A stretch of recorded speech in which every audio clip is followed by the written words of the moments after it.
Metroidvanias are one of my favorite genres in the gaming industry. The first Metroidvania games were rough at first, but a few console generations later and they really started to find their footing. Recently, Metroidvanias have had a resurgence with games like Ori and the Blind Forest in 2015 and Hollow Knight in 2017. I have not played every Metroidvania game ever released. Despite this, I've played more than enough Metroidvanias to make a video like this, and I decided it had to be before Hollow Knight Silksong releases, except I failed because Silksong did release. So instead of just making a follow-up later down the line to include Silksong in it, we're going to have to include Silksong in today's video. I just finished up most of the content and I absolutely love the game. So without further ado, I'm not going to do much explaining because you clicked on this video so you know what to expect. Today I'm going to be ranking every Metroidvania I have played so far. Now, one thing I want to mention is that even though Metroidvania has Castlevania in its name, a lot of the earlier Castlevania games are not necessarily Metroidvanias. The main Castlevania game that will appear in this video is Symphony of the Night, which was the franchise's first true Metroidvania type game. With that said, shout out to my channel members, and make sure to subscribe so we can up those numbers. Let's get right into the content without wasting any more time.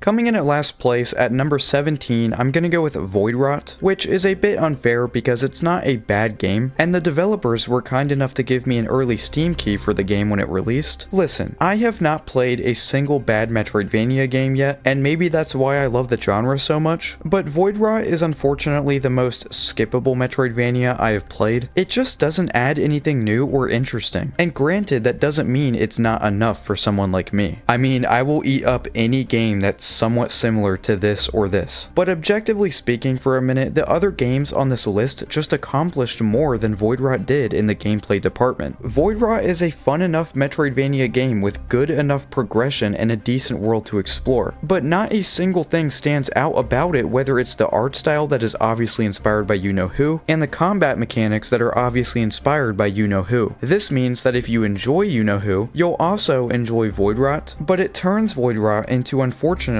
just a poor man's you-know-who. And that's really all I have to say. Fun game, but very forgettable, and using process of elimination, I need to put it towards the bottom of the list.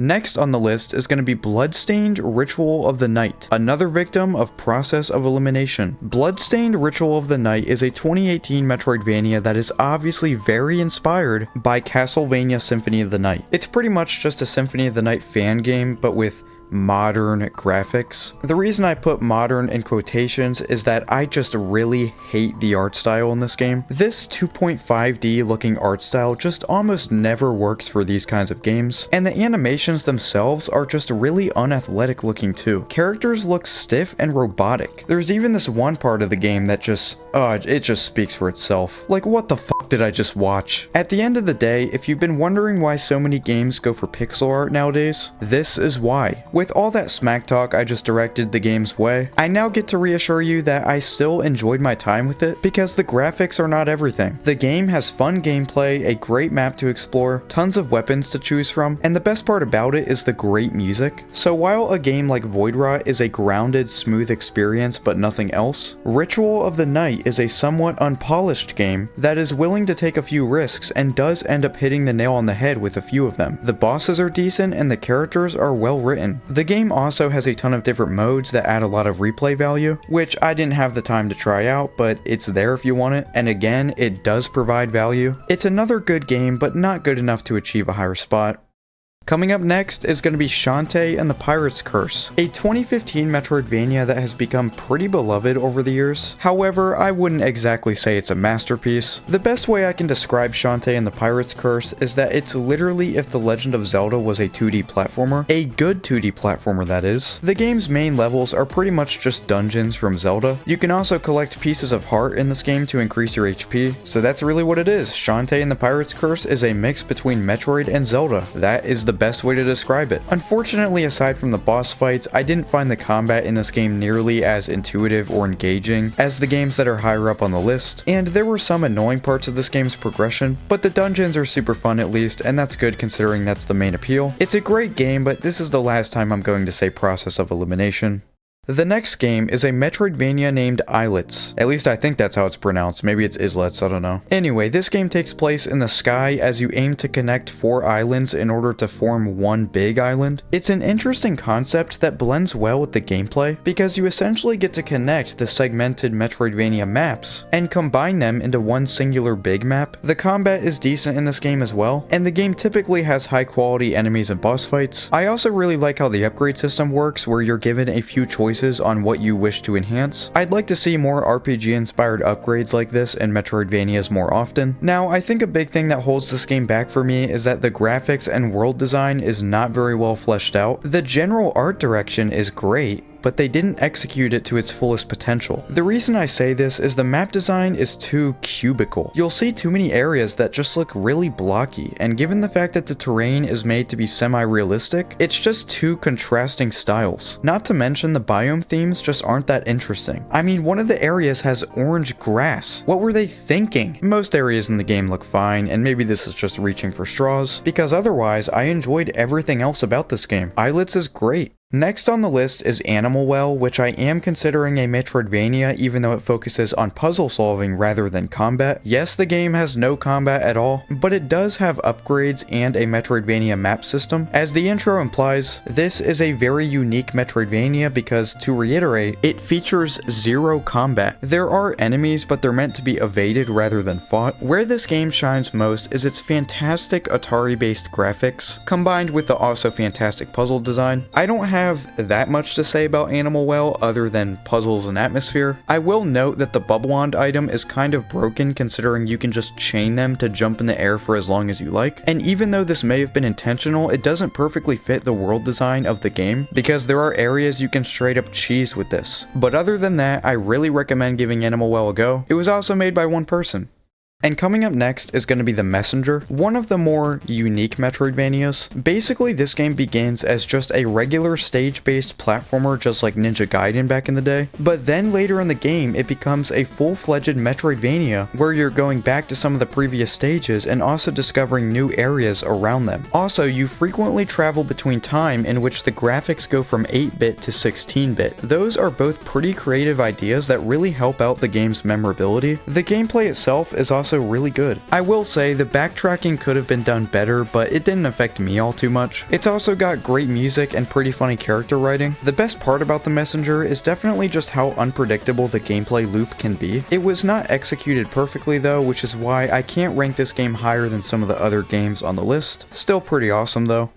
Coming up next is going to be Ori and the Blind Forest. Boy, it has been a while since I've brought up Ori and the Blind Forest on the channel. This is a Metroidvania game from 2015, and regardless of your opinion on the game, I think we can all agree it's a very important game for this genre, because at the time, Metroidvanias were a thing of the past. Ori and the Blind Forest is a game that, based on my tone in my last sentence, you may have been able to predict that this is a game that was received incredibly well when it released, but retrospectively has received some criticism. I agree the combat is very weird in this game and not in a particularly good way. The main character, Ori, doesn't really attack directly, rather random elemental orbs fly at enemies while you evade them. It's just not as fun as hacking away at the enemies with a sword or something. It just feels really weird and dumb. That being said, I don't think this ruins the game. Ori and the Blind Forest's main appeal as a Metroidvania is its platforming and exploration, and I think especially in the definitive edition,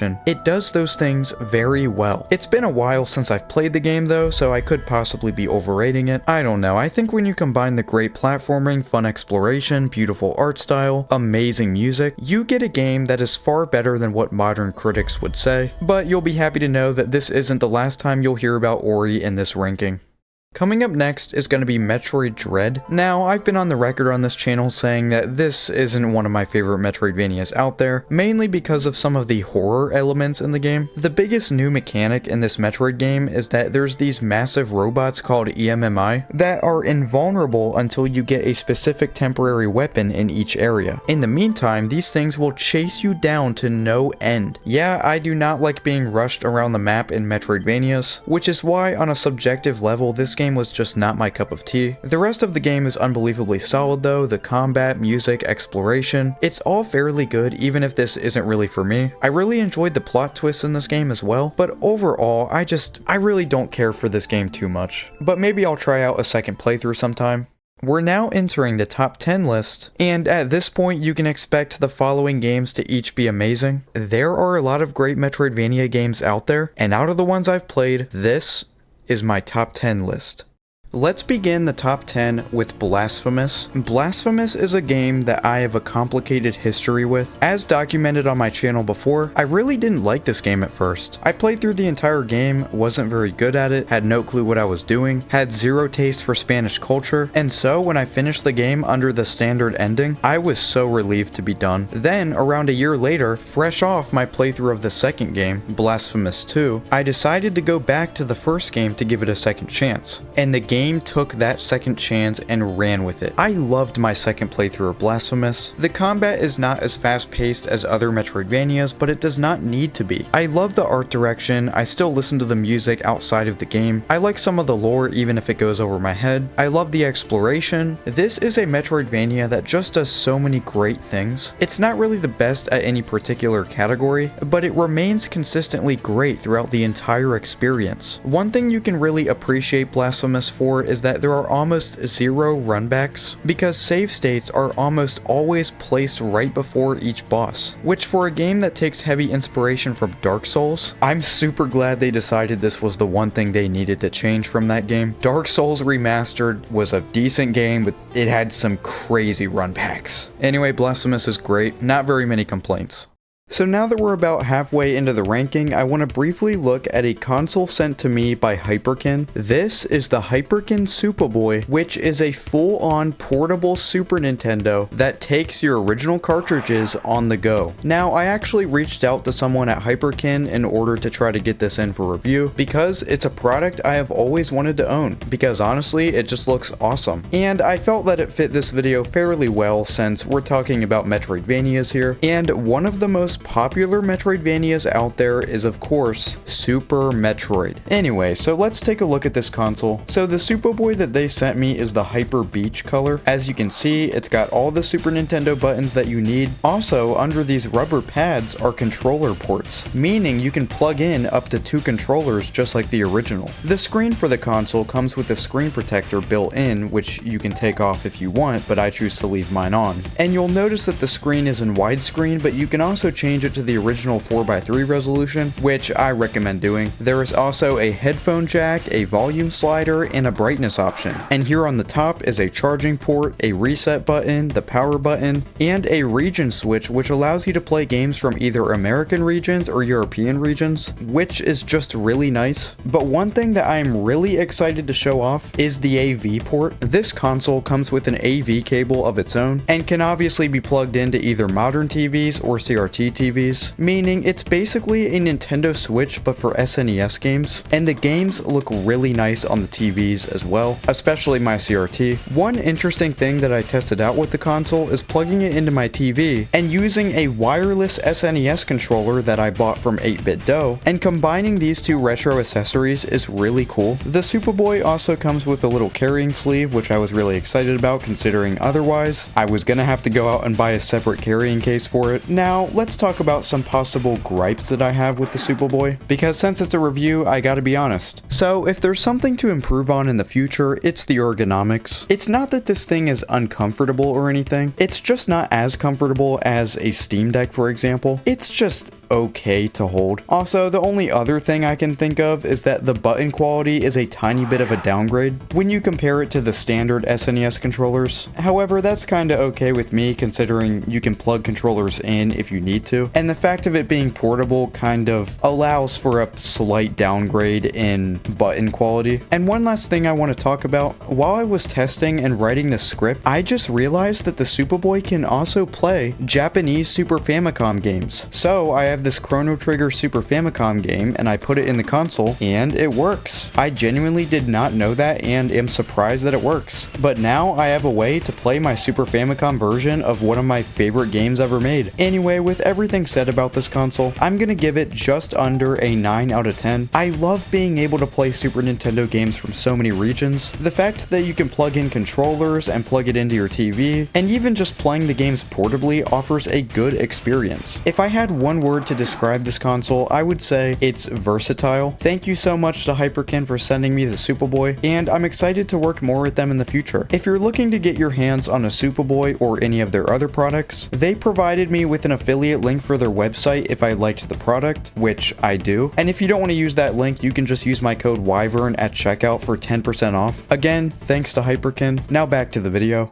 Next up is a game from last year, and that is Nine Souls. Nine Souls is kind of the polar opposite to a game like Blasphemous, in that it isn't a very well-rounded Metroidvania, but it is still just as good, if not better. Let me explain. Nine Souls is a game with, yes, a good art style, great combat, and a gripping story with worthwhile characters, but where the game's real focus is the boss fights. Nine Souls has arguably the best boss lineup in Metroidvanias, with its final boss being the best Metroidvania boss I've ever fought. There are some things in this game that I don't like that much, and maybe it's just a me thing, but I didn't really care for the music, and I also just didn't care too much for the map or the map system. It was just a little bit clunky, and the map wasn't as beautiful as it is in some other Metroidvanias. So with that said, Nine Souls is a game that reaches extreme highs with the boss fights, but isn't as consistent with everything else, which I know many people will disagree with, but it's truly how I feel about the game. I'm still gonna rank the game barely better than Blasphemous, but not by much. It's kinda hard to compare the two because they're pretty different for games in the same genre, but yeah, Nine Souls is still great. Next up is going to be Ender Lilies Quietus of the Knights. Again, hope I pronounced that correctly. This is a game that has actually been hyped up by some people as the greatest Metroidvania of all time, and while I definitely think that's overrating it a bit, I can see why it gets some of the praise. Ender Lilies is a game with a great art style, deeply emotional storytelling and music, Souls-inspired combat and boss fights. It's a very complete feeling Metroidvania with almost zero issues. My only complaint with the game is the fact that I just didn't find it to be that memorable. However, I think that might just be because everything was so consistently good that I just took it for granted and moved on. There was nothing bad about it for me to remember. So yeah, I still need to try out the sequel Ender Magnolia sometime, but for now, I think this is an excellent Metroidvania, but there are a few better ones out there.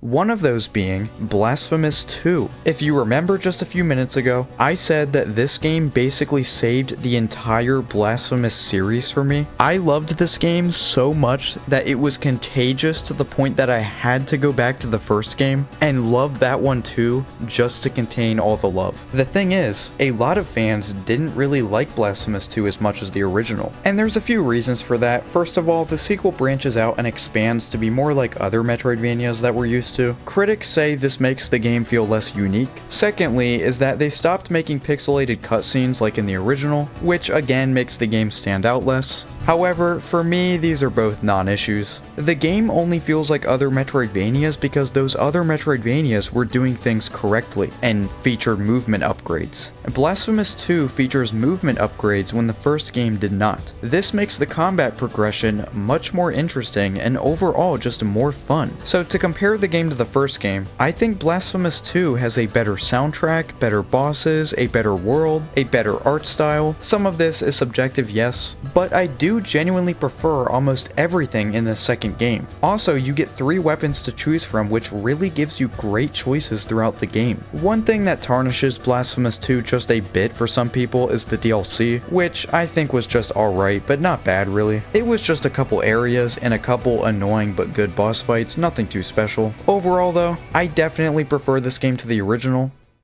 Coming up next is going to be maybe a bit of a shocker, and that's Prince of Persia: The Lost Crown. Now look, I hate Ubisoft as much as the next guy, but it's undeniable that they made a masterpiece with The Lost Crown. I know the game's art style might turn you off, since I also agree this 2.5D stuff is very messy. However, it looks much better than it does in Bloodstained Ritual of the Night. Anyway, that's where the game's flaws end because wow, everything else is just elite. Absolutely phenomenal combat mechanics, fun exploration and good parkour sections, a surprisingly gripping story with unpredictable twists and turns, and of course, great boss fights as most Metroidvanias these days have. Prince of Persia: The Lost Crown has some of the most satisfying combat you'll ever experience, mainly due to how satisfying and rewarding it is to parry attacks. Using certain abilities and equipment items, parrying attacks can allow you to heal, charge your moves. Basically, the game really incentivizes you to be aggressive. This is the only Prince of Persia game out there that I have played, and it's given me a great impression on the series. I'm looking forward to trying the Rogue Prince of Persia eventually, which is a roguelike made by the same team behind Dead Cells, which is already one of the greatest games of all time. But those are both roguelike games, not Metroidvanias. The Metroidvania Prince of Persia: The Lost Crown is amazing.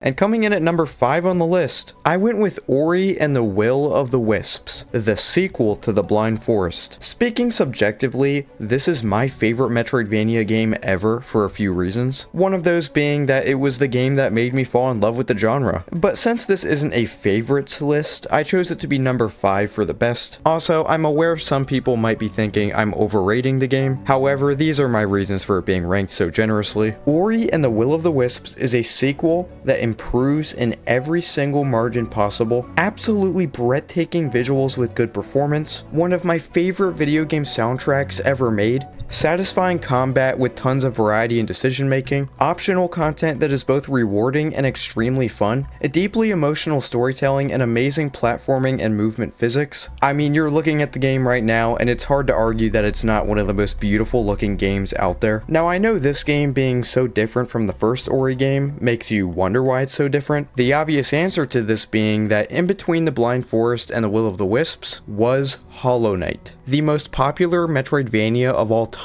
So you can definitely sense some similarities to that game in The Will of the Wisps. Just by the way the combat and equipment items work in this sequel, they definitely took a lot of inspiration from Team Cherry and implemented a lot of the more Souls-style gameplay that Hollow Knight introduced to the genre. The reason I mention all of this is that there was some light controversy that this game may have shamelessly copied a lot of Hollow Knight's gameplay style. To that I say, it's not true, but if it was, as long as it's not done in a plagiarizing way, which it isn't, Hollow Knight is the right game to be inspired by. Ori and the Will of the Wisps doesn't reach the highs of that game due to just having less content and less quality boss fights, although they're still good. But other than that, it's pretty damn close. It's an amazing game to say the least, and if you haven't played it yet, I really recommend it.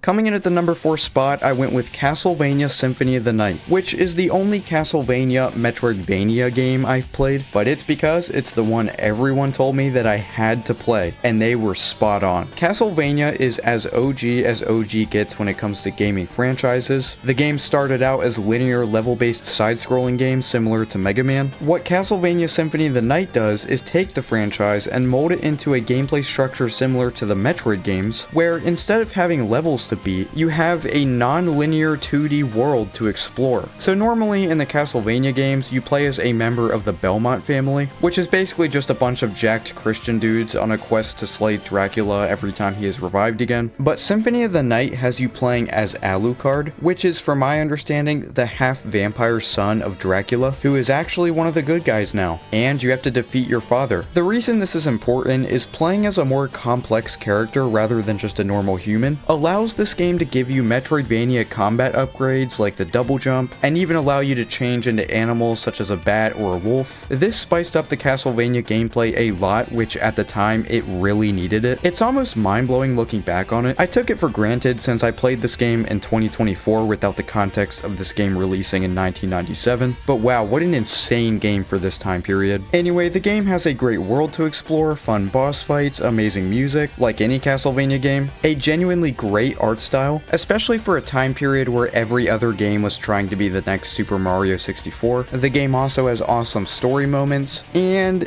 a few broken mechanics here and there. Due to this game having a lot of RPG mechanics as well as just so many weapons and possibilities, there were bound to be a few crazy exploits in the game, especially considering back then they couldn't just patch out the issues after launch. There's a weapon later in the game that can drop from a common enemy. This weapon is called the Crissaegrim, and it is infamous infamous for straight up deleting enemies from existence faster than you can even tell they're gone. This weapon made such quick work of the final boss in this game that I was almost left in disbelief. So it's safe to say the game does have some balancing issues. However, these never ruin the game's enjoyment. And also, if the game were to be made today, I fully believe it would be the greatest Metroidvania of all time. For now though, we have to admit it wasn't perfect, and there's 3 games out there that I still think are better.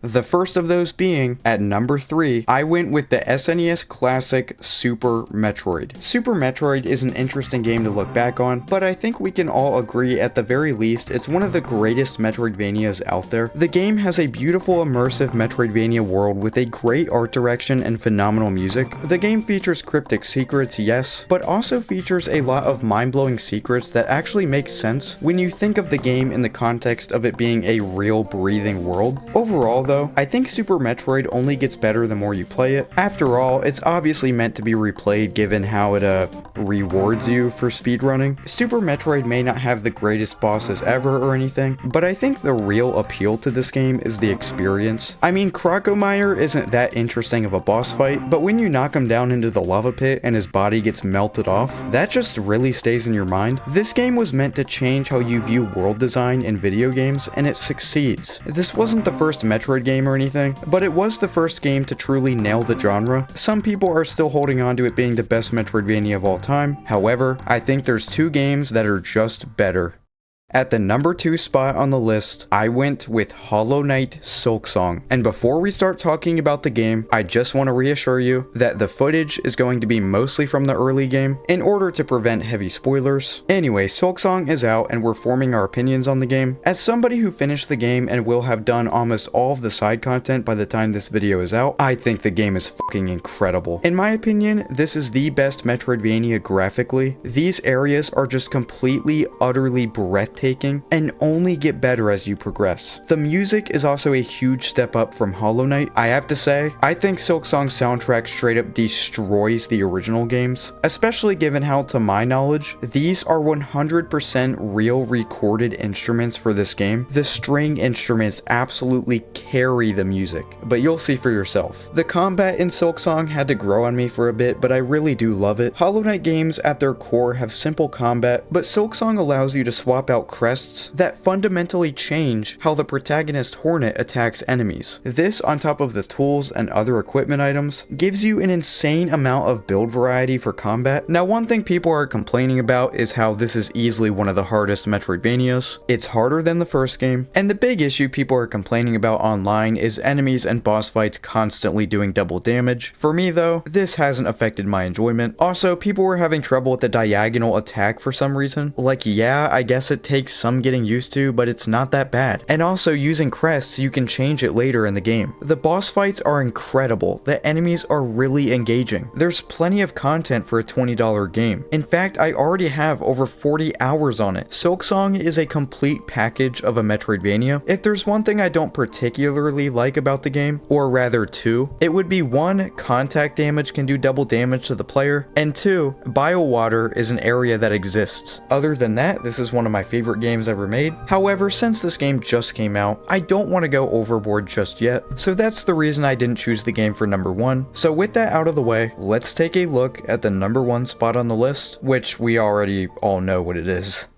So coming in at number 1, I of course have Hollow Knight. I believe there is a big chance that Silksong will overtake this game for me later down the road, but for now, I can't overreact and I can't forget how perfect of a game the first Hollow Knight is. Hollow Knight is a Metroidvania with amazing bosses, amazing music, an amazing world to explore, a shit ton of content to experience, amazing lore, great combat mechanics. It has literally everything you could ever want from a video game. It's just one of the most complete games ever made, and realistically, is probably the best indie game ever made. I know I ranked Terraria above it when I did my indie game ranking, but honestly, I'm not sure I still stand by that after replaying Hollow Knight. Now, I'm going to make a video comparing Hollow Knight to Silksong eventually, but one thing to note is the game does seem to still have slightly more content at this point in time. Obviously, Silksong will be getting DLC though, but let me just remind you of some of the historically great boss fights that Hollow Knight features. Mantis Lords, Nightmare King Grimm, the Hollow Knight, Pure Vessel, the Radiant Radiance, Grey Prince Zote, and the list goes on and on and on. There are a few mediocre fights, no doubt, but when there's 46 of them, that's expected. And I'm sure that in terms of mediocre boss fights, I'm sure when it's all said and done, we'll be saying the same thing about Silksong's bosses. In fact, I already have a few in mind that definitely just aren't that very good. Either way, regardless of whether or not Hollow Knight is better or Silksong is better, one thing's for certain, and that is, Team Cherry are the undisputed kings of the Metroidvania genre. Hollow Knight is one of the greatest games of all time, and I have it as the best Metroidvania I have ever played.